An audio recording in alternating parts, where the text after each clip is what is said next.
Hello and welcome to the daily English news program on Azərbaycan Television with the most important events of the day. I'm your host, İlham.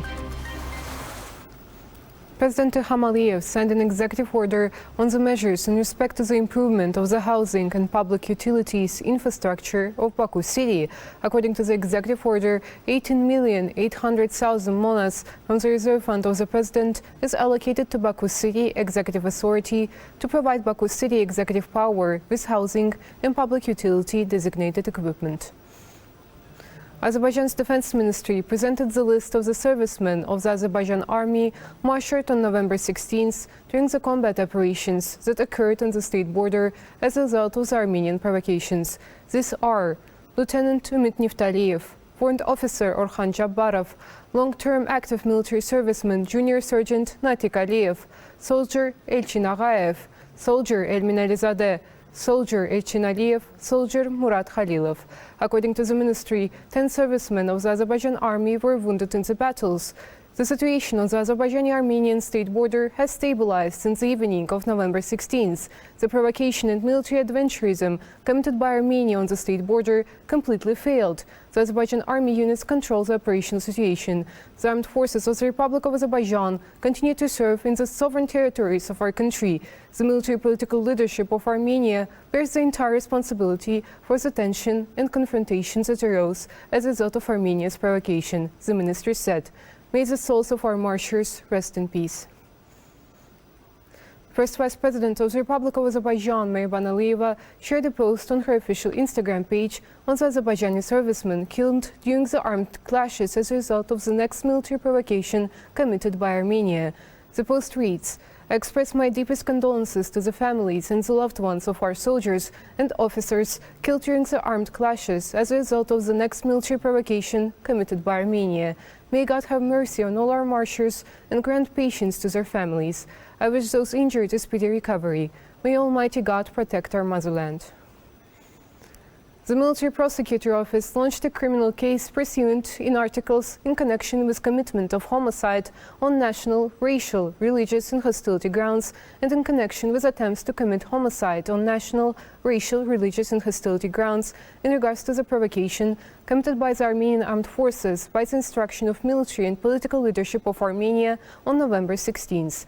Prosecution bodies are collecting necessary documentation and evidence in order to bring to liability, based on the norms of international law, the military servicemen of the Armenian Armed Forces who committed various crimes. This was stated by General Prosecutor's Office. Press Service Department of the Ministry of Foreign Affairs of the Republic of Azerbaijan issued a statement in regards to the next provocation committed by Armenia. Quote, "We strongly condemn the continuation of military provocations by the Armenian side based on revanchism. The military political leadership of Armenia is directly responsible for the escalation of the situation in the region and obstruction of the implementation of the trilateral statement. Any threats and military provocations against the territorial integrity of the Republic of Azerbaijan within its internationally recognized borders will continue to be adequately addressed." End of quote. As a result of the wide-scale but unsuccessful provocation launched by the units of the Armenian Armed Forces against our country on November 16th, the opposing side was forced to retreat by incurring heavy losses in terms of manpower and equipment. According to the information disseminated in the Armenian media, up to 20 servicemen of the Armenian Armed Forces were eliminated, more than 40 were wounded. A great number of ammunition belonging to the Armenian army was taken as military trophy. These are large-caliber machine guns, sniper rifles, anti-tank and hand grenades, bullets and other weapons. For the first time since the signing of the Act of Surrender on November 10, 2020, Armenia creates such a threat of war in the region. Despite the fiasco in military operations undertaken by the enemy in recent days, tensions in the region are attracting the attention of the international community. Already many organizations have called on the parties to refrain from active processes in the name of de-escalation. Armenia, in which the crisis reached its peak after the resignation of the Minister of Defense, is making last attempts to change the realities that have arisen in the South Caucasus. The opposite side, having crossed out the existing prospects in matters of delimitation and demarcation of borders, opening transport communications and signing a peace agreement, continues to whip up military rhetoric.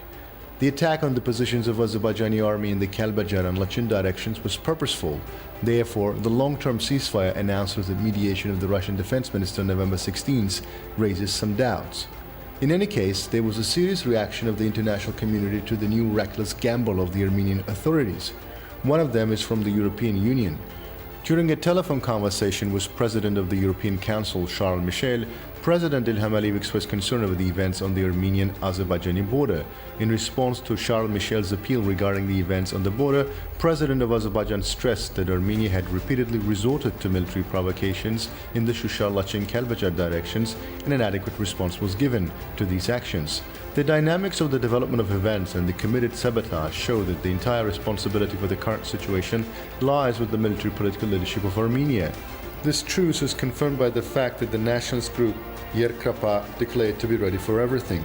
The tensions on the border became the main topic of the telephone talks between the defense ministers of Azerbaijan and Russia, Azerbaijan and Turkey.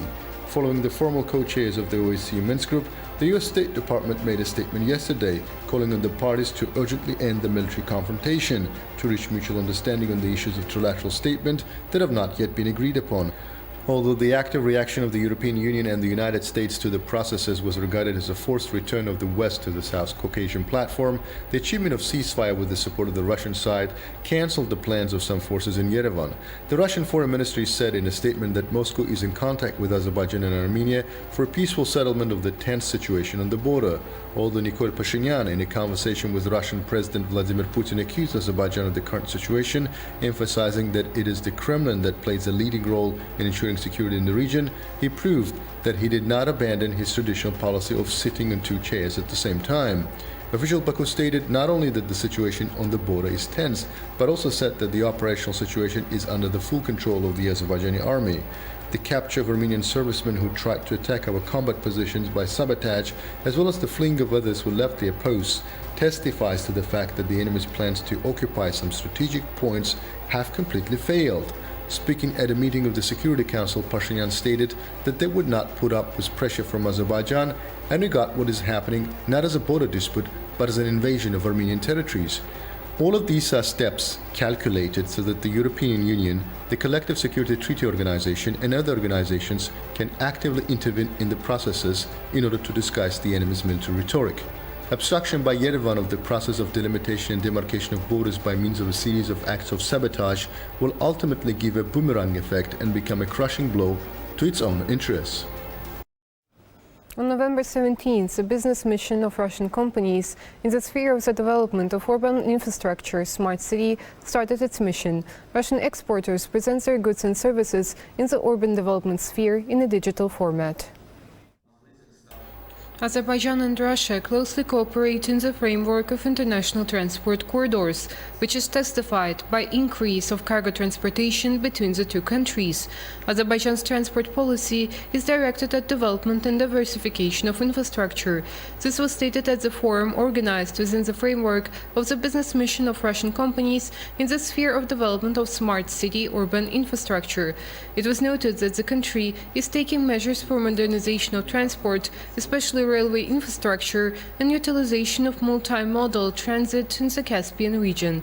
At the same time, a bridge over the Samur River at the Russian-Azerbaijani border plays a significant role in development of the north-south transport corridor.